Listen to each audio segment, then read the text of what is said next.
And what is wealth? Well, the people have a lot of money and they're very poor. How many know somebody who has a lot of money who's poor? Poor psychologically, emotionally, they don't have great relationships, they're not close to their kids.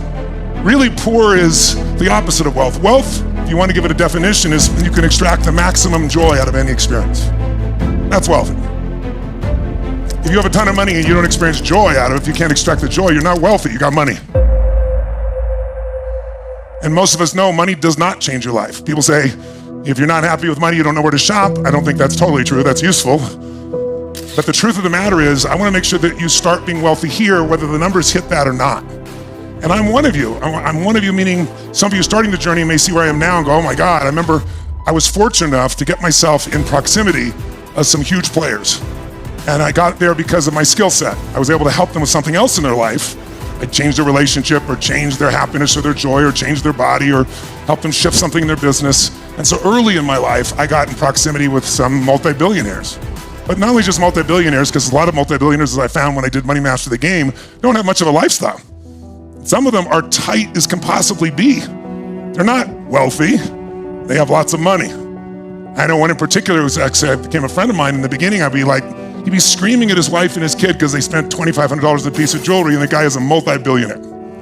It's like, we flew to India, I flew to India, and in those days I didn't have my own plane, but I chartered because the quality of my life was affected by it so much, and he has a Gulfstream and he chose to go commercial. And I was like, what is wrong with you? And by the way, this person was like 70 years old, so it's not like there's a lot of time to save up for something, right? He could spend more money than he could ever imagine every day and never go through all his money. But some people never get beyond scarcity no matter how much money they have. So I think it's important that on this first day, we address the psychological part, just like we do in business, right? Start out in business, I love to start out with some of the core strategies like optimization, because you know how much I love that, because you can change any business. How many of you have been to Business Mastery, optimized your business, grown it significantly? Make some noise if you're out there, ladies and gentlemen. But none of that works if you don't change your psychology first, right? Because that is always the barrier. And every one of us in this room has a financial set point, a wealth set point. And that set point is kind of like body weight. You know, people have their goal and then they have where they live. And they might go for their goal for a while, but they usually adjust to that set point. And the goal this week might be for you to expand your set point, not so you have more money. First, expanding your set point on enjoyment. Because if you think more money is going to do it, it's not. How many made a lot more money today than 10 years ago, and you have a lot more stress in your life as well? I'm curious. Let me see your life. Right? People think I have more money, I have less stress. Even stupid things that only we can talk about here, because outside this context, people go, oh, first world problems, and they're right. But if you have multiple homes, it's another job, right? You got multiple people, and there's different staffs in different locations, and somebody's got a problem, and somebody's getting sick, and somebody's fighting with somebody else in the organization. Who knows what I'm talking about? It's another freaking business you got to run, right? Now, I'm not complaining in any way, shape, or form, but it doesn't go away because you have money. It goes away, meaning scarcity, because you've made a shift in your psychology. It goes away when you start finding wealth in every moment, when you can find the joy even in the stuff that used to piss you off or freak you out. That's when you become really wealthy. When you're 30 or 35 or 40, you think you know where you are, or you think you're at a certain age, but you have no idea that if most of you in this room are under, how many are under the age of 40, I should say? How many under the age? Yes. You have no clue. How many are 40 or above? Let's see the room. We kind of split the room here, right? A little more. 40 and on are the highest earning years of your life that will dwarf everything else if you apply the types of things we learn to grow your business and if you invest. It's ridiculous the growth that you can have. But you have to be around the right people. You have to raise your set point if you want to. By the way, the goal is not to have the most money. The goal is to have the most joy with the least amount of money needed. But whatever's going to give you the most joy is it. You're not competing with other people. You're finding what it is that's going to make you feel fulfilled. But the bottom line is, during that time, I remember going to Peter, and he invited me at this one point to go on his yacht. We were going in the Northeast there through all the islands. And these are all people in the movie business. And I'll never forget, at one point, some guys were talking about Peter, and they were saying, like, he made $25 million on that picture. 1 year. It was really a 5-year project, but all I heard was 1 year.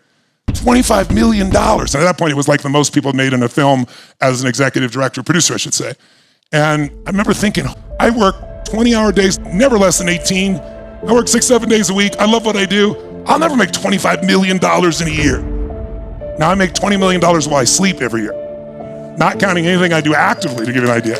I'm just telling you, it seemed impossible. And I remember feeling like depressed. I will never be out like this. I'm not one of them. I'll never be at that level. And I went into this little thing because when you compare yourself to others, you will steal your joy. Jot it down. because you're never fair in your comparison. One is, I had negated a notice that Peter was 18 years my senior. He also picked an industry that was much more profitable than the one I was in. I was in a business that had margins of 8 to 10%, like a restaurant. You make one mistake or you make no mistakes. The economy changes and you're upside down. I didn't understand the importance of margin. I didn't understand how to maximize a business. I didn't think my business could ever be something of size or scope. But I learned how to make that happen in my core business before I ran off to 10 other businesses, which many of my friends did. And my people around me, it's like, no, you would not maximize this business. I said, trust me, I'm doing more than anybody on the face of the earth in this area. Still, you've not maximized it. Bottom line is, don't judge yourself by where you are today. It's an unfair judgment. There's also other elements like, are you happy in your relationship? Is your body healthy? You got all the money, most of you read, how many read Life Force? I'm curious. If you haven't, I hope you will, and I hope you'll apply it. We'll talk some of those principles this week on One Morning as well. Because, I started the book with a quote. The quote was really simple. A person who's healthy has a million dreams. A person who's not has one. Everything else will go away. So we don't always compare fairly. I want you to know where you are is not what matters. I also want you to know where you want to go is what matters, and that the tools to get there are here. And in the beginning, some of you may feel a little overwhelmed because there may be language or terms that are used that you're not familiar with. Even if you're a sophisticated investor, some of these people may use terms. Some of them are traders and so forth you'll not be familiar with. Don't let it bother you in any way. They're not smarter than you are. It's like the medical profession. It's like lawyers. They have certain words that give them power. Now they use words.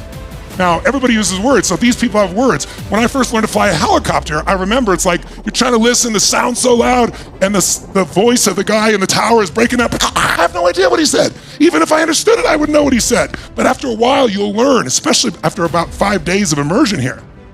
Things will start to make sense, just like if I threw you in Italy and didn't give you any language learning and said, I'll pick you up in 90 days. With no teacher, you'll figure it out because you're in immersion. And the same thing happens. After a while, you learn there's only so many patterns, right? There's only so many things the tower can say. So even a little part of it, you know what it means. You know the rhythm. And that's what will happen with you financially over the next decade if you handle yourself well. And my decade went from, I remember trying to figure out my financial plan of how do I get $2 million in income while I'm sleeping, which would have covered my lifestyle because I didn't own a $50 million house and all that kind of shit, or a BBJ. I was chartering planes. And so then it's like it grew from that to $20 million a year while I'm sleeping. And my best years, I've made over $100 million, to give you an idea. I've got several years of $100 million, and I got the next 3 years, I'll make over $100 million. So there wasn't a lot of role models like, oh, you're in the movie business, there's a dozen or so huge assets people have built like that area. But I had to see it, I had to find it, I had to find my way. But what did it was getting uncomfortable, but still enjoying my life. Do you find the balance I'm talking about here? This week, you're gonna get uncomfortable. We're in really interesting times. Some of the most challenging times, very different than anything most of you have experienced in your lifetime, but everybody will experience in their lifetime. They live to be at least 80. There's 4 seasons. Some people experience winter when they're a kid. Some people when they're in the middle ages, 20s to 40s, some 40s, 60s, some 60 to 80. But if you live, no one escapes winter. But winter is, well, if I asked you, when would be the easiest and fastest time, maybe not easiest, what's the fastest time to make money? When can you make the most money in the shortest period of time? What season? It's winter. Why?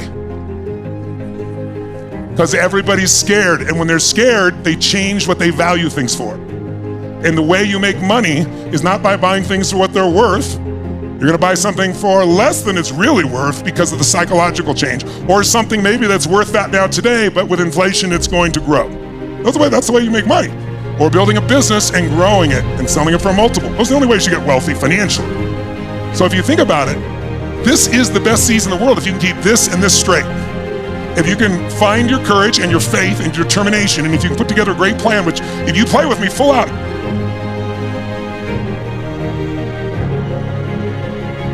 you've got great, sophistication, but you don't have great execution. And the only thing we're paid for is execution. This week, I want you to play like it's brand new, even if you've been here. And there's gonna be plenty that's brand new, because the world's brand new. But we live in a culture today where if you're not careful, you'll be infected by it. Where you think, I remember I had Prime Minister Tony Blair was here one year for us, for this program. Some of you were at the program, and we interviewed him, and we were talking about Brexit. And he said, what's really funny is people come to me all the time, and I'll tell them my point of view about Brexit, and they go, you're totally wrong, and they go on and on and on. And he'd say, well, I was Prime Minister for 8 years, I do have some understanding. But today people think if they've read about flying, they can fly any plane. Like if they've experienced something once and they understand it, they think they know it. That's not how it works. The greatest gift I've got it from Jim Rohn was repetition. To understand repetition is the mother of mastery. Repetition is the mother of skill. All skill comes from repetition. And so you hear it once, you start to understand it. What we're gonna share this week is not complex. My job is to make it as simple as I can so it's less complex for you. But you need to hear it and hear it and hear it, because each time you hear it with more emotion, more feeling, you apply another part and another part. Who's ever gone to a movie or read a book you'd read before and you read it another stage of life and it was like a totally different movie or book? Or I don't remember that shit being in the movie, right? It's because you're growing, because there's something new. So every time I make sure I don't say, I know this. When I was doing Money Master the Game, I'd spent 23 years coaching Paul Tudor Jones, one of the 10 most successful financial traders in the history of the world. I've coached him every day for 23 years. He is a genius. He gives me way more credit than I deserve, but I like it. But I've also learned so much from him. So I knew a lot before I went to go interview these people. But I was more than humbled because I went in with a fresh view that as much as I think I know about working with the best guys on earth, there's so many ways to crack this egg, so to speak. And I learned so many distinctions. That was 10 years ago, 2013, when I was in the middle of writing that book. Where I am now versus I was then, because I've applied these tools, is beyond imagination. I'll have $1 billion net worth in the next 36 months, 5 years, if I don't do anything that has a blow up, just my normal asset at their normal growth at about 6 or 7%. And I never focused on money. It wasn't my focus. I changed to make sure I included money as my focus. But I wasn't somebody saying I've got to do this. And being a billionaire will not change my life at all, but it'll be fun. There's only 3,000 of them on the whole planet. So it's like you're a part of a unique club. And it's because I've applied these principles. So I am so excited. Your goal may not to be a billionaire, and it certainly wasn't mine. But I want you to have the greatest quality of life possible. But to do that, we got to take this thing called money and put it in a context where it doesn't add stress to your life and where you feel a sense of skill and understanding and optimism that even if all hell breaks loose, things go up and down. It's not a straight line.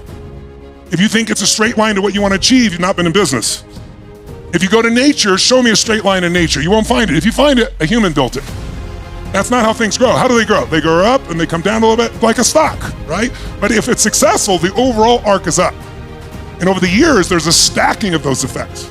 So what I really want to get across to you is I don't give a shit where you are. Number one, let's start by being wealthy, because if you can extract as much joy as possible out of every moment from little things, not just the big things, not the astronaut who goes to the moon and they walk on the moon and it's the most unbelievable experience and they come home and they have a ticker tape parade in New York and they shake the president's hand and then what? They thought the way to have adventure is walk on the moon, and they did it.